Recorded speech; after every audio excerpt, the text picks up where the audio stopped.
Okay. Now we're in a period of Eis Ratzon. It's a very, I would say, opportune time because when Moshe Rabbeinu went up to Har Sinai the second time, it was after they had sinned with the golden calf. So Moshe Rabbeinu went up the second time, and he went up on Rosh Chodesh Elul, and he came down with a kapara. Hashem said that I forgive you for the golden calf. That was Yom Kippur. That was the first Yom Kippur that we had in history after Moshe Rabbeinu went up to plead for the Jewish people. So he's up there 40 days. And that's important that it was 40 days. We'll explain why in a minute. But he was up there for 40 days. He went up on Rosh Chodesh Elul, came down on Yom Kippur. So 30 days of Elul and 10 days of Tishrei, which makes it 40 days. And Hashem said, Vayom Hashem solachti kedvorach. So this time became in history engraved as an opportune time to ask Hashem for forgiveness. That's why we have the Chodesh Elul, when we start saying V'dovet Hashem Ori, and that capital of Tillim, and we blow shofar. All these things are to arouse the inyan of Rachmanis, and hopefully Hashem will have that Rachmanis on us and be mochel us and forgive us for things that we've done wrong. But we have to understand one very basic thing. You cannot expect Hashem to forgive anything unless there is true and sincere regret. You cannot just imagine, well, life is a continuum. Well, last year, this year, next year's another year. We just roll along with the punches, as they say. That doesn't work with Hashem. Hashem requires sincerity, truth. This is a basic, I would say, ingredient of the Jewish people, and we have a special pasuk in the Torah which tells us, Tamim tihiyeh em Hashem Elokecha. Be sincere. Be sincere with Hashem. That's what Hashem wants, sincerity. If you have a sincere approach, then Hashem can relate to you. But if you're just, hanging around and floating, it's not good. It's not good. We don't know what can come about because of that. Okay. So what we have to deal with right now is something which is very, very basic to Judaism, and it's basic to being a mensch, to humanity.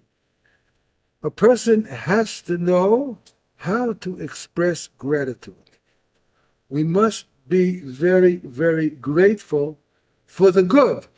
And of course, a person undergoes in his life good and not so good. And people tend very often to focus on the not so good. This is bothering me, this is not working out, and this and this. And they're entirely obsessed with that. And they forget about all the wonderful things that are good, that they are nevertheless enjoying. Now let's take us for instance. We're sitting here in Yerushalayim, and we have more or less a pretty comfortable life. We have all our basic needs. Just think about our brothers and sisters up in the north. They haven't been in their homes. Who knows, 100,000 people, they say, 60,000 people. They haven't been in their homes for 3/4 of the year. And they're living in such quarters, and what kind of bathrooms can they have? And imagine the life. It's so not menschlich. It's not, you can't live that way. And they are living that way. They have no choice. And then imagine what's going on in the south. Also, all the homes which have been destroyed or damaged, and they have to be rebuilt. A lot of Jews in our country are undergoing tremendous amount of suffering, aside from the people who were wounded in the war, or people who lost relatives, and so on and so forth. So we have to be extremely, extremely aware that we must be grateful. We must express that graciousness, that gratefulness to Hashem. If He sees that you are grateful, you appreciate, then there's room to ask for more. But if you don't appreciate what you already have, Hashem could say, why should I give you more? You don't even appreciate what I give you. So how do we express that appreciation? So write this down. You should have it. It's brought down in the Sefer. I forget the name of the Sefer. I think it's Rabbi Falaji, a famous Sephardi Kabbalist, a couple of hundred years ago. Said the following. We have a special parsha in the Torah which focuses only on that idea of Hakarat HaTov, to recognize and to express your gratitude. Anybody have any idea what it was? Not long ago, we just learned it. We read it in the Torah not long ago. So it is Parshas Kisavo. The first 11 psukim, from the beginning of the Parsha till Sheni, there are 11 psukim. That is called the Parsha of Mikra Bikurim. What is the Parsha of Mikra Bikurim all about? A person who's a farmer and he lives an agricultural life and his whole parnosa is dependent on his agricultural harvest. He doesn't only plant for himself, he plants large quantities and he takes it to the market and sells it, and he has from parnosa from that.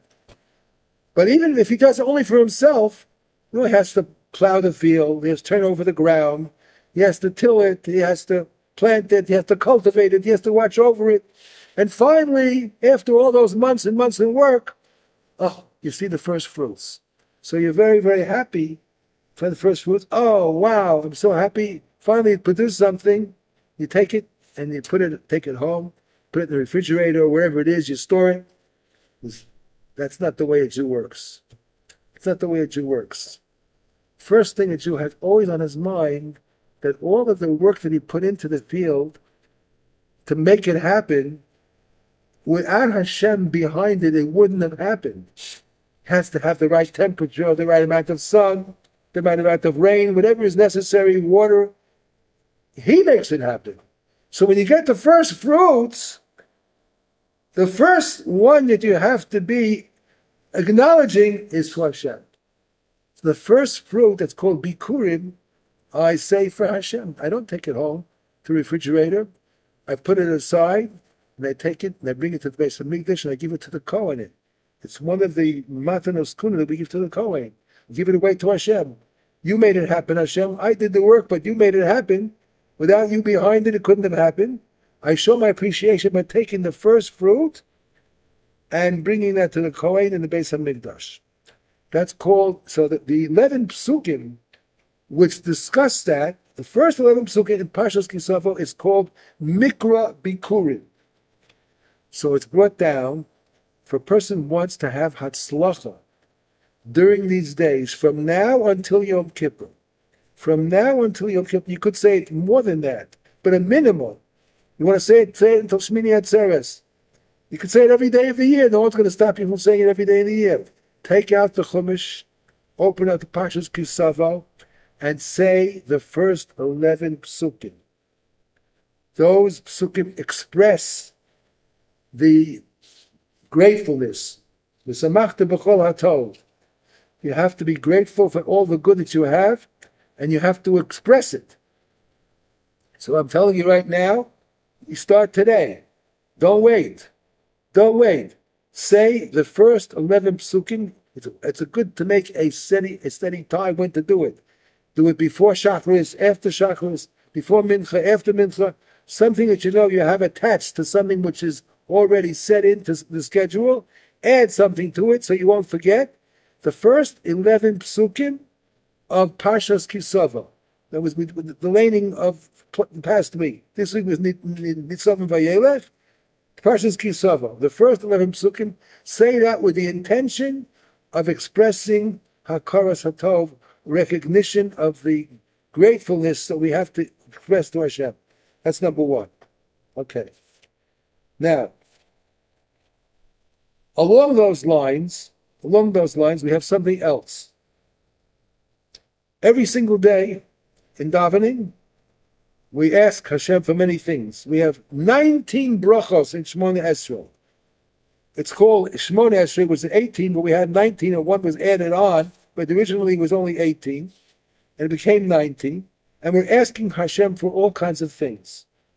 We're asking for health, we're asking for parnasa, we're asking for to take away all of the enemies that we have, and so on and so forth. We're asking all these. When we make those requests, or we praise Hashem, like at the beginning of Shemona Esrei, we praise Hashem. Or for the end of the Shemona Esrei, when we're saying Modeh NACHLAOT, and we're thanking Hashem, the effect of our davening is similar to the effect of the avodah of the Beis HaMikdash. When the Beis HaMikdash was standing, the davening was not so, I would say, time-consuming as it is today. We take a lot of time for davening. In those days, the time was taken up by bringing karbanos. The karbanos were brought by the Kohanim, and the Bnei Israel who paid for the korban were there, but the avodah was done by the Kohanim. Maybe there was some extra tefillah added too, could be. But the avodah today, in place of the Kohanim, we don't have that, so we have our tefillos. Shachris, Mincha, and Ma'ariv. No tefillos. So this avodah that we're doing is, by the way, one of the pillars that keep up the world. Because the Mishnah says in Pirkei Avos, Shlosha Devarim Ha'olam Omei. The world stands on 3 pillars. Torah, Avodah, Gemilas Chasadim. You think about the direction of those 3 things, you see an amazing thing. An amazing thing. Torah originates in Shemayim. Hashem, He gave us the Torah. Matan Torah. He gave it to us. It came from Him. That's Torah. That's coming from up, down. And then we have going from down up. That's the avodah. That's our kavadas. We're offering up an offering. Something we're taking from ourselves and offering it up to Him. If it's not the karbanos, it's our tefillah, our service to Him. So now we have energies going in 2 directions. From top down and from down up. There's one thing missing. Going from right to left. This way. That's Gemilas Chasadim. When we're kind to each other, when we're nice to each other, we're helpful to each other. So we have the directions going in. It's like a triangle. Going from this way and up way, and then it's also going this way to make the energy circuit complete. These circuits make the world stand. They maintain the world. These energies that Hashem told us what we should do, He knew how to make the world function and be maintained. So we have to have these spiritual energies. These spiritual energies are created by what we do. We don't see the energies, but nevertheless, what we do has forces, has spiritual forces, which maintain the world. So you have to have these 3 things. Okay, so we're talking about now the avodah. The avodah is the middle one. This is our Shemona Esrei, is the peak of our work. Where's the peak? Why is that a peak? Because we start in the morning with karbanos, with the ketores, then we go to Psukei de Zimra, and then we go to Birchas Kriya Shema, and then we hit the high point. That's the Shemona Esrei. Now, it actually is trying to, let's call it this way, strengthen or maintain the energies in the various spiritual levels. Each part of the davening relates to another level in Shemayim, or another spiritual level. The lowest level is the level where we do things. We bring the ketores or the karbanos. That's the lowest level. Has to do with physical things. Then you go to praise of Hashem, the Baruch Shamar. Then you go to higher praise, the Birchas Kriya Shema. And then you have the Shemona Esrei, where is the high point. So these 4 levels. So after we have offered up these 4 levels, we have accomplished that we're going to now bring down, because of our tefillah, going to bring down positive energies. So that's good. However, when Hashem created the world, He also created a nachash.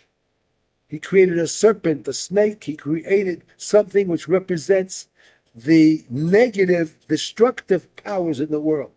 They exist. They're here. As we know, why do people have desires to do things which are evil, which are bad.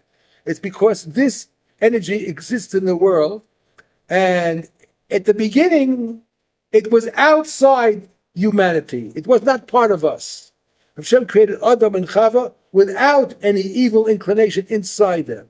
But when they ate the Eitz Hadas, which had in it Tov and Ra, so we internalized the Ra also in us. So from that point on, the father of humanity, Adam Arishon and Chava, they ate it. Therefore, all of humanity from that time on has evil inside it. And these evil inclinations that we have, they are destructive. It's not only they're inside us, they exist in the world. There are forces of evil in the world, and they try to always attach themselves to the Kedusha. Why? Because the Kedusha is where the energy comes from. So these evil forces try to attach themselves, and they nurse from those forces of Kedusha. We want to stop that. How do we stop that? How do we prevent them from nursing from these forces of Kedusha? So the answer is, after we say all the parts of the Tefillah, we hit the Shemona Esrei, at the end of the davening we have Aleinu L'Shabeach. Aleinu L'Shabeach.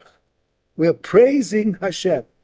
Aleinu L'Shabeach L'Adon HaKol. We're praising you, God, by saying that, again, an offer of gratitude, praising Hashem. It puts a protective coating over those energies that we brought down with our tefillahs. We do not want the evil forces to nurse from them and get strengthened. We want them to starve. We want them to fast and die out or be weak so they're not active. So we prevent them from coming to the Kedusha that's coming down by saying Aleinu L'Shabeach. So that's why we say Aleinu L'Shabeach after each tefillah, after Shacharis, after Mincha, and after Ma'ariv. On Shabbos, since we daven Shacharis and Musaf together, we say it after Musaf, not after Shacharis. We don't say it after Shacharis on Shabbos or Yom Tov. We say it at the end of the davening, because that will be a protection for both the Shacharis and the Musaf together. At the end, the Aleinu. Now, what happens on Rosh Hashanah and Yom Kippur? Rosh Hashanah also after Shacharis, we don't go home. We stay in the shul, we have Tchiyah Shofar, we Kriyas HaTorah, and then we daven Musaf. And already in the middle of Musaf, we have Aleinu L'Shabeach. Already in the middle of Musaf, we don't even wait till the end of davening. We have it again, Aleinu L'Shabeach, at the end of the davening, after Musaf, again Aleinu L'Shabeach, but we have in the middle of Musaf already Aleinu L'Shabeach. So this Aleinu L'Shabeach provides a protective coating for all of the energies which are coming down. Now, we have a very powerful tool called Lashon HaKodesh. It's a very powerful tool. The holy language. Lashon HaKodesh is not like any other language. It's just a regular alphabet. It's much more than an alphabet. This alphabet, this Aleph Beis, has Kedusha. And Hashem gave us the Torah with the Aleph Beis. So the Aleph Beis, obviously, that's the basis, it's the foundation of the entire Torah, is the Aleph Beis. So if you say the Aleph Beis from Aleph to Taf, and then you go backwards from Taf to Aleph, what are you doing by doing that? You're strengthening the koach of the Aleph Beis. Like when anything you go over, if you write something, a piece of paper, and you go over it a second time, you make the writing darker. It's much more powerful. It's much stronger. So the same thing we do when we say psukim. If we say them from front to back and then go from back to front, going both ways, that strengthens it and gives it more power. So here is one of a very important schooling. Number one, we said to express gratitude by saying the first 11 psukim in Parshas Kisavo. That's number one. Now I have the second sheet, which I passed you out. Take a look at the sheet that you have in front of you. Take a look at this sheet. This second sheet, this sheet, the smaller one. That's it. If you take a look at the end of the first paragraph, the end of the first paragraph, the last word of the end of the first is Aleinu. You see that, Aleinu? and read it from left to right. Oleinu v'shabech la'adon. What you have here is the Oleinu v'shabech in reverse order. You understand that? Don't look at the bottom of the page yet. Just look at the top paragraph. The top paragraph is Oleinu v'shabech in the reversed order. So what do you do here? The first 2 days of Aseret Tshuva, Rosh Hashanah. Here's what you do. Now this is brought down by the Kabbalists, and it's very, very powerful and very worthwhile. It's a small investment for great, let's say, results. You say the Oleinu Shabbat the regular way. From Oleinu Shabbat, you say it the regular way, and you stop at the end of the first paragraph, Ein Od. Some have Ein Od Acher. Okay, depends what kind of a city you have. After you say it the first way, then you go back from the bottom to the top. You hear what I'm saying? You say Oleinu Shabbat the regular, Oleinu Shabbat La'adon HaKol, says Kedula, it said Bereshis. You read that the regular way in the siddur. But then look at this page and say it in the reverse order by saying the last word on top. Look at the top. The top word is Acher, Od, Ein, Elokeinu, Hu Moromim. That's the reverse order of Oleinu. So you say it the first way, the regular way, Oleinu Shabbat La'adon HaKol, and then you say it in the reverse order, starting at the top of the page, Acher, Od, Elokeinu, Hu Moromim B'Govei. That strengthens the Oleinu Shabbat, strengthens it. So you do that one time. Now this Oleinu Shabbat, by the way, who was the author of it? This was authored by a very, very high and holy person, very early in our history. This was composed by Yehoshua bin Nun, the Talmud of Moshe Rabbeinu, who took over after Moshe Rabbeinu, who took the Jews into Eretz Yisrael. Moshe Rabbeinu, of course, was not allowed to go into Eretz Yisrael. He's buried at Har Sinai, at Har there, wherever it was. Yeshua took over. Yeshua was the one who composed this. And he, imagine, he had the schus to bring in the millions of people who for 40 years were in the Midbar. He had the schus to cross over the Yarden to bring them in. And he there composed, therefore, is a Lenushma. I only can express my praise to Hashem. And he composed this. So here is a big skula to say this 4 times on Rosh Hashanah, both days. First day Rosh Hashanah 4 times, the second day Rosh Hashanah 4 times. But here, how do you do it? Again, you say it the regular way. You start off Oleinu Shabbat, and then you end up at the end of the paragraph. The last words are Ein Od or Ein Od Acher. Then you start at the page that you have, read it in reverse. Acher Od in backwards. After you finish the first time, you go down to the words underneath that. You say those 2 lines after the first time. Then you go back again, and you say Oleinu Shabbat a second time, backwards and forwards, backwards. After that, you do Nagi Bar underneath that. Then you do it the 3rd time, Oleinu Shabbat and Ein Acher, and then you say Barchem Tarei. Then you do it the 4th time, that's it. After you finish the 4th time, then you say, as I wrote down there in my handwriting, Emes Malkeinu Efes Zulaso Alkein Nikaver Lecha. The second paragraph of Oleinu Shabbat. This is all done for the first paragraph. It's something which is very powerful. Don't forget, the idea of expressing gratitude is fundamental. It's fundamental. Hashem wants to see that you really are expressing gratitude and you really feel it.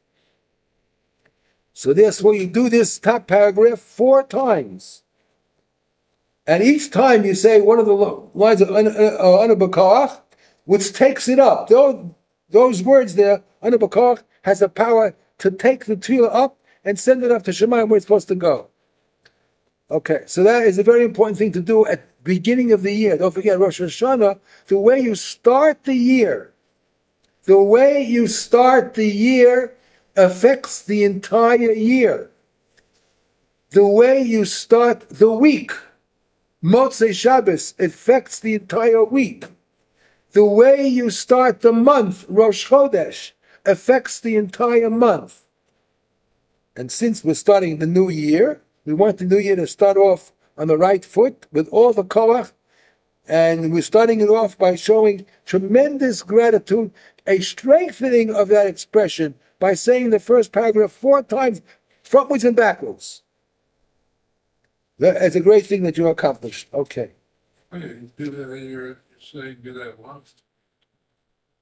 Well, I imagine the time to do it with the most important time to do it is at the end of the davening when you're saying Davening Shabbat, and not in the middle of the davening. But if I don't think there's anything wrong with doing it in the middle of that. But in the middle of the davening, you don't say al kenakava. It's not there. It's only at the end of davening when you say the Yom and Shalokenu. That's the time to do it. In other words, you won't be able to keep up with everybody else. Then they're going to be going ahead. But do your thing. Don't worry about that. Do your thing. Say it 4 times, frontwards and backwards, and you'll be accomplishing a very great thing. Look, you can't express enough how important it is to show gratitude and praise Hashem for whatever He's doing. Okay.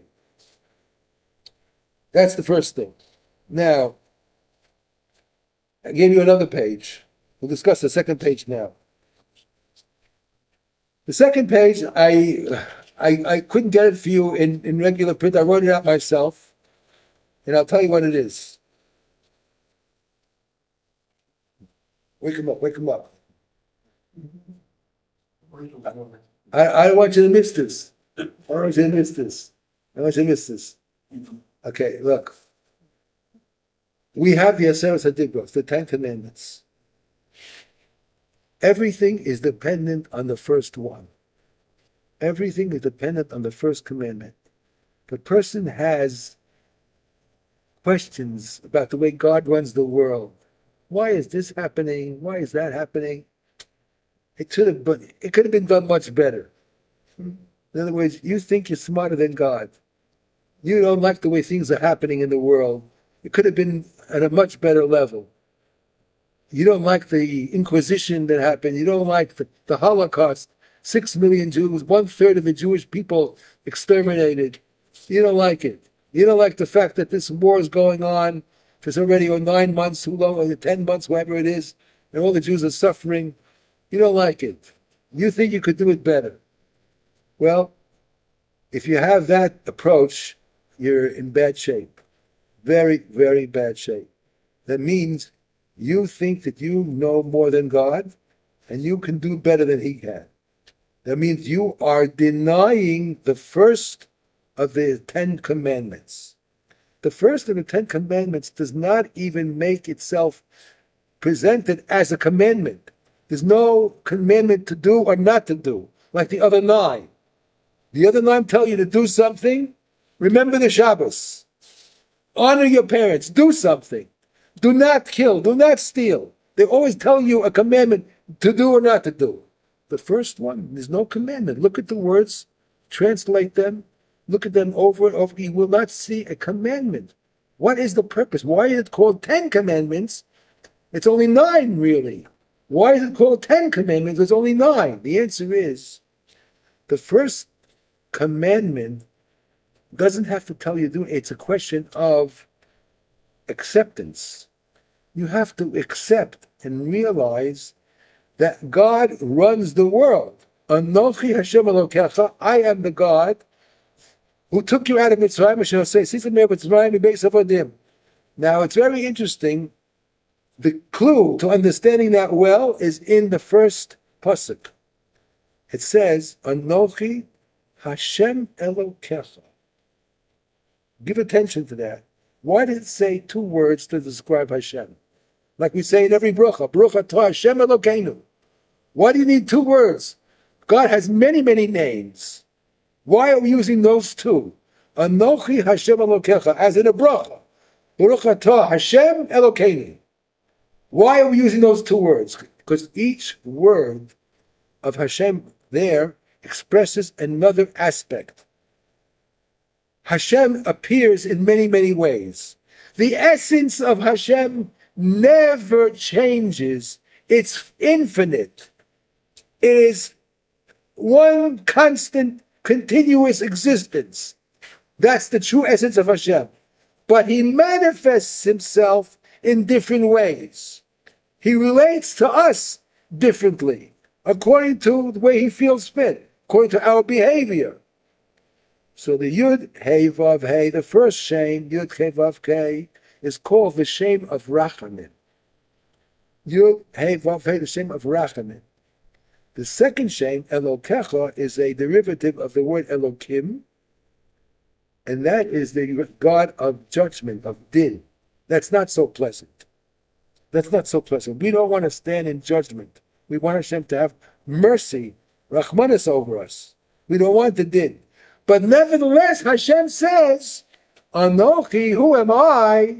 You have to relate to me and accept me in both manifestations, Hashem and Elokecha. Meaning to say, whether I am merciful to you, or where I am what you would think to be judgmental and difficult for you, like the 6 million Jews, or what's going on today, or the difficulties of all the generations that the Jews have been suffering through anti-Semitism all the time. That's all part of accepting God and believing in God, and God knows exactly what to do, when to do it, how to do it. If you have questions about that, doubts, then everything else that follows, all the other 9 commandments mean nothing. If you don't accept the first basic one, that means you don't accept the whole basis of the whole religion. And all the other 9 commandments are just something which you feel are, respectable and make sense. So you'll do it because you think it's right. That's not the way it works. It all depends on you accepting the first one. Without a commandment, that is a reality. You have to live and experience that reality. If you have that as part of you, the other 9 make sense. Okay, so knowing that, we have the Shema Yisrael. We say Shema Yisrael officially Midoraisa twice a day. Shachris and Ma'ariv. Erev u'boker, as it says in the Shema itself. B'shach v'chov kumecha. Say it twice a day. If you say Kriya Shema Alamita before you go to sleep, so you say it a 3rd time. But you want to use the Kriya Shema to show that you accept all the Aseres Hadibros. That's what you want to use the Kriya Shema for, because the Kriya Shema is, what is it a statement? Shema Yisrael, Hashem Elokeinu, again, both words, and you're saying both of those, Hashem Elokeinu, they're really Hashem Echad. It's really one God, but he has 2 ways of the many others that he manifests himself. He manifests himself in the positive, in a sweeter way, Yud Kei Vav Kei Rachamim, or he manifests himself in the other way, which is judgmental, which is din, which is not so pleasant, but nevertheless, Hashem knows that this is the way that it has to be done. It has to be done this way, and the end result is going to be good. But it's now covered over with judgmentalness, or want to call it difficulties in life, hardships, but nevertheless, you have to go through hardships very often in order to enjoy what's going to come afterwards. Person works hard, he puts a lot of sweat and energy. At the end, he has the fruits. But if he wouldn't put all that hard work in beforehand, he wouldn't have the fruits at the end. So that's the way the world works. There's a lot of difficulties in life, all for the purpose of coming to the great joy that's going to come at the end of the tunnel. Right now it's black in the tunnel, but the light is going to come at the end. That's the way it works. You have to have that amun, you have to have it realized. Now, take a look here at the page that I sent you. I gave you. You have the entire Aseres Hadibros represented here in the Shema Yisrael. I told my other Talmidim in another class that I give, take this paper, keep it with you in the davening, in the siddur. Keep it with you next to you. It's better a person should have his own siddur.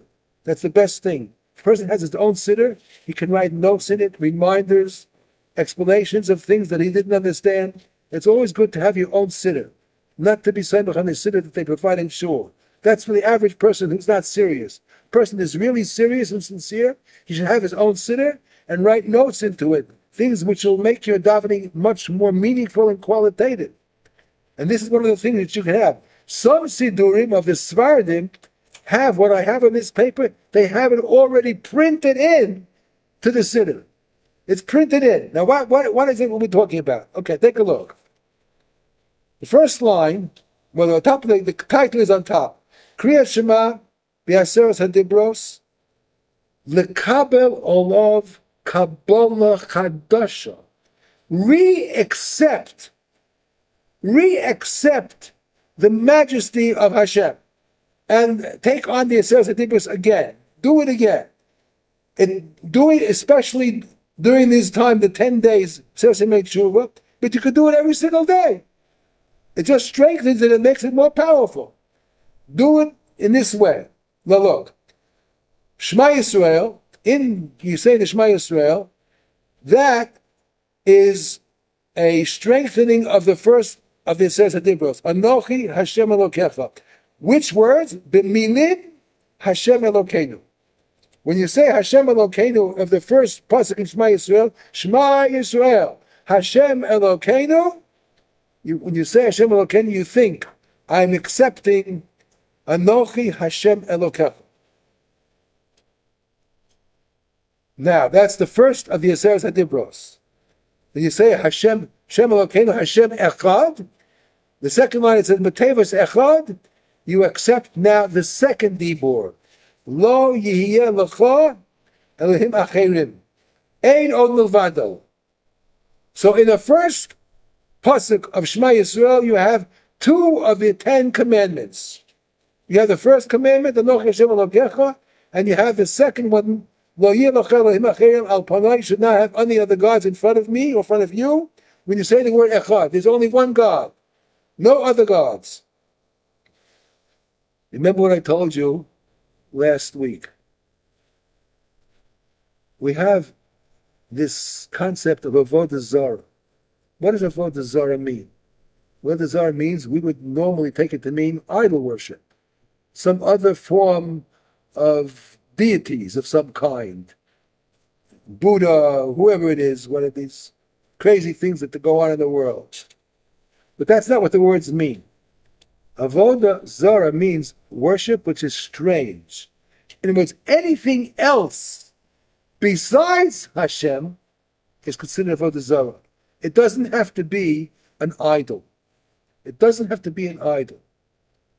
What could it be that you or we might be guilty of that be considered to be Avodah Zarah?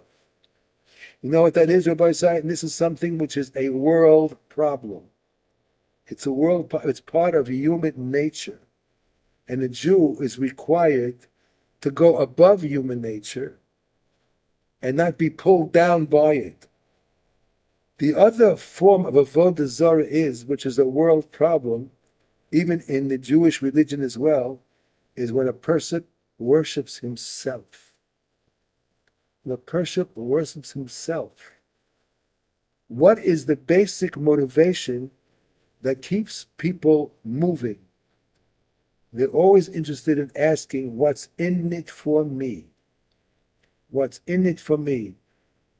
That is Avodah Zarah, Osai. It's a very difficult and very delicate area. The person asks the first question, what's in it for me? That is Avodah, which is Zarah. Because your first question should be in your mind, what does Hashem want? What is Hashem's ratzon? I'm here not to serve myself. I'm here to serve Hashem. And I come first, and Hashem comes second. That's Avodah, which is Zarah. That is a strange form of worship. You are missing the point. You didn't get the message. Why I put you down over here was, I put you down here in a place where there's all kinds of temptations and distractions to distract you from the main reason you are here. The main reason you're here is to be Oved Hashem and to take the world and elevate it all towards Hashem. But when the first question you're asking yourself all the time, do I like it or do I not like it? That's avodah zarah. So remember, Rabbi said, when you're saying the Shema Yisrael, you say Hashem Elokeinu Hashem Echad, especially now on Rosh Hashanah. Remember, when you're saying Echad, you have to think, there are no other gods. That's the second commandment for Rosh Hashanah. Lo yilecha Elohim acherim al panai. There should be no other gods in front of me. I'm the only God, Hashem Echad.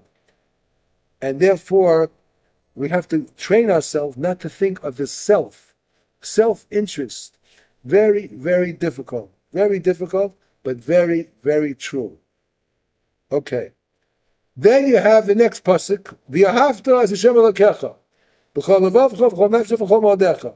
When you say V'ahavta, you have the third of the 10 commandments. Lo sisa Hashem Elokecha lashav. Do not take God's name in vain. And I wrote over there at the end, Misha Ohev, someone who loves something, will not say it in vain. It's too precious to him. So therefore, when you say V'ahavta Hashem Elokecha, you have to think of the third commandment. Do not take God's name in vain. Okay. We want to show that through the entire Kriya Shema, we have the 10 commandments, all in a hinting way, but they give us an opportunity to show that we are re-accepting the 10 commandments again at the beginning of the year, on Rosh Hashanah. And it's Kedai to do this every single time you say Kriya Shema, every single day, to strengthen it and become fortified, really powerful, every single day, going over it again. I'm accepting, re-accepting again the Aseres HaDibros. So every single day for you is a new Kabbalah and Torah. The next one after that is Mezuzos Beisecha. Uchsavtom al Mezuzos Beisecha. Why did it say Mezuzos Beisecha? I could have said Mezuzos. Al Mezuzos, right above the Mezuzos and on the gates. Why did it say Beisecha? That is a place for you to think. Your house, Dafka, your house, put the Mezuzah on your house. Lo Sachmod Beis Reyecha. Do not have desires of somebody else's house. This give me the opportunity, what? To be Makayim, the Lo Sachmod in the Aseret HaDibros. Lo Sachmod Beis Reyecha, anything that he has, you shouldn't even have a desire for it. You shouldn't have your eyes looking to what somebody else has more than you may have, or different than you may have. That's a reaffirmation of the Lo Sachmod. Next, in the second parsha, V'yosafto digonecha, gather in your grains. So it doesn't say V'yosafto digonim, go and gather the grains in. V'yosafto digonecha, your grains. There you have a remez to think of. I'm now reaffirming my acceptance of the lo saseh, lo signov. Dafka, your grains. Don't go out into the field and gather in somebody else's grains, only your own grains. Therefore, think there, I'm now be Makayim, the Dibur of Lo Signov. Next one. V'avadetem mehera. If you do the wrong things, so Hashem says you will be banished from the world. And we saw, unfortunately, that we had many occasions in history, we have been banished, we have been destroyed. There are many people, throughout the world, or many occasions in the world, the Jewish people went under great periods of destruction. Not only the Shoah, there were others before that too. So where do you think about when you say V'yavadet Mehera? Lo Sirtzach. Just like you shouldn't be banished, you don't want to do any banishing of anybody else, you couple on yourself the Lo Saseh of not to kill anybody. The Lo Sirtzach, I want to say, it doesn't only mean not to kill people. There are people who are very, very, let's say, disturbed by insects or animals. And they bother them. So what do? They kill them. They kill them. So you have mosquitoes, you have flies, you have all kinds of things that come into your house, cockroaches, all kinds of things. What's your first reaction? Kill it. That's it, right? Well, sometimes it's justified, I must agree, but not always. Not always. Just the other day, there was in my house, there was a fly on the window and it was buzzing around and disturbing. So it was a weekday. I tried to go over quietly. I took a cup and put the cup over the fly and trapped it. So the fly was in there, and I put a piece of paper underneath. I took the cup over to the window, and I let it fly away. Why did I have to kill it for? I could have killed it on the spot and make it more easy for myself, less bother. Just give it a swat, whatever it is, and kill it. But why? It's also has a soul, has a neshama of some kind, nefesh. Why kill the fly? Why am I cultivating this desire to kill? I have to put it down if I can. Yeah. The obvious. Huh? That's the obvious. We don't want God will slaughter him. Well, we don't slaughter animals. Stop. You're not allowed to kill an animal just for pleasure. There are people who do go hunting for pleasure. That's lo tzirtzach. When we slaughter animals, we do it for a mitzvah. We take the meat and we put it on the Shabbos table and we eat and we make a bracha on it. Then we're elevating the animal. He came down here to make a table, a mizbeach. And we eat, make a bracha on it. We're elevating that animal. The neshama of that animal has an elevation by our killing it for the purpose of a mitzvah. But to stop, to go hunting for pleasure, why isn't that? That's lo tirtzach. That's killing. Who says it means only animals? It means not to kill when it's unnecessary. Why kill? So when you say vavarat, just like we don't want to be killed, stam, we're upset if people try to kill us, the anti-Semites, whatever it is, the Risham in the world. So why should we not be good examples of going the opposite direction? We're showing how we run away from any kind of killing which is unnecessary.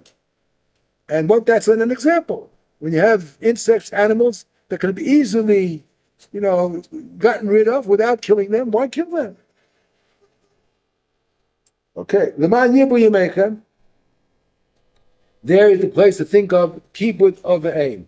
As it says in the pasuk, Kabed es avicha v'esimecha, l'ma'an ya'arichun yamecha. People don't understand that. The people are so foolish, and sometimes they're very rebellious against their parents, and they don't get along with their parents. And so on. I mean, I don't have to tell you. We all know all kinds of stories that we've heard all the time. People have no seichel. They have no seichel. No seichel. It's not their fault. They weren't taught. A person has to be taught as a child that whatever you do, you have to be willing to make sacrifices for your parents and do what they say, even though you don't agree. They may even be wrong, as long as they're not telling you to do an affair. But they have their way of doing things the way they want it. You don't like it, so you don't like it. But you have to respect your parents. And you should know, even if you're doing it for your own selfish reasons, because it says in the Torah, if you honor your parents, you'll have a arichas yamim. So do it for that too. So you'll have a arichas yamim. You'll give in. You'll fight your evil inclination not to rebel, and you'll hold it in. You keep it quiet and listen to them. The Torah guarantees you, if you honor your parents, you'll have a arichas yamim. You'll have a long life. Not kedai. You have to teach that to a child. If he doesn't learn it as a child, it's very difficult for him to do it afterwards. Very difficult. Teach it to a child. So he says, when we say every single day ourselves, when we say Kriyat Shema, L'man yibu yemechem, we have to think in our mind, I'm now re-accepting that dibur, the aseret, the dibur, kabeh es avicha zimecha, keep it over a. Okay, the next one is lo sasuru. Do not wander and be pulled in by what your eyes and what your heart desires. A Jew has to realize that his mind must control his body. Not his body or his emotions, his mind. That has to be the general rule of life. A Jew has to live by his mind being in control. Not his emotions, not his body. So therefore, when you say, do not be drawn after your heart and after your eyes, you are re-accepting at that time, lo sin of. Do not commit adultery. The person commits adultery because he's not using his mind. He commits adultery because he's using his eyes and his heart, which are arousing his animalistic desires. So that's why he needs a strengthening. That's the way people are. People have animalism in them, and if they don't use their mind, so they are over. I'm not enough. That's what will happen. And it doesn't only mean actual adultery. It can be anything within that category. Flirting with women would be the same thing. It's a kind of adultery which is in the mind. When your person would be flirting with women, he's thinking about all the things that he would like to do with them. But he's not doing it, he's just thinking about it in his mind. That's also an avera of lo sinaf. It's also committing adultery in an intellectual way, but it is. So therefore, when you say lo sinaf levavchem, strengthen yourself. I'm now being makabel on myself. Lo sinaf, not to commit adultery, not physically, not mentally, and not emotionally. Es kol mitzvosai, the end of the Shema, Zochar es Yom HaShabbos. It's very interesting, very, very interesting, that there's one of the main mitzvos, maybe it's the only one, I don't remember, that this mitzvah seems to be the flagpole of all the mitzvos. If you have any one mitzvah in the Torah which represents all 613, that's Shabbos. Isn't that amazing? Shabbos is the one mitzvah, we want not Anochi Hashem Elokecha. The one mitzvah represents all of them is Shabbos. Why is that so? Why would you say Shabbos represents all of the mitzvahs? It's the flagpole of all the mitzvahs. Well, I'm not so sure of the reason myself, but I would imagine, since Shabbos was the culmination of the creation, Hashem created the world 7 days, and on Shabbos, Hashem rested. I did all my creation, Vayolach b'yom hashvi. Hashem rested, so to speak, and therefore everything that happens until now, Shabbos is the representative of it all. It all comes together on Shabbos. Remember, Shabbos is the simon of the creation. Simon of the creation. Hashem used 6 days to create the world. On the 7th day, He created a new concept. All 6 days, there was creation, there was construction going on. Every single day, something else was done. Comes along on Shabbos, Hashem created a new thing. What is a new thing? I'm creating the concept of menucha. Bar Shabbos bar menucha. Why am I creating menucha? What does Hashem want to have menucha for? Just to rest from all the work that we're doing all week long? No.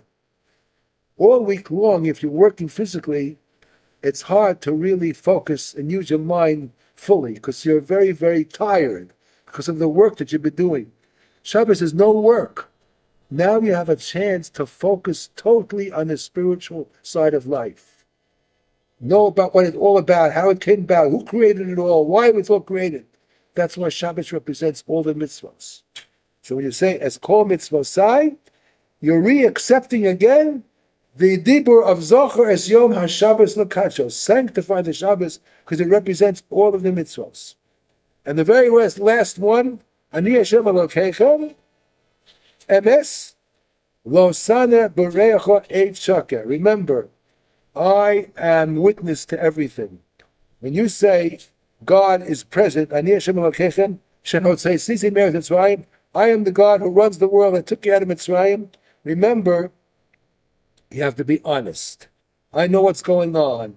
I was with you the entire time. I created you. Therefore, you are re-accepting Lo Sana B'Reacha Eit Shaker. You will not say any false testimony. That's it, Rabbi say. So we have now an opportunity every single day. Take the page, keep it with you, and when you say, put it in your siddur, when you say Shema Yisrael, look at this, and remember, each time you come to each pasuk, you're re-accepting one of the Aseret HaDibros. Okay. What do I do with the negative thoughts I have about people honking their horns? Just think that they don't know any better. It's not their fault. They weren't given the chinuch that you have. That's all. It's not their fault. They don't know any better.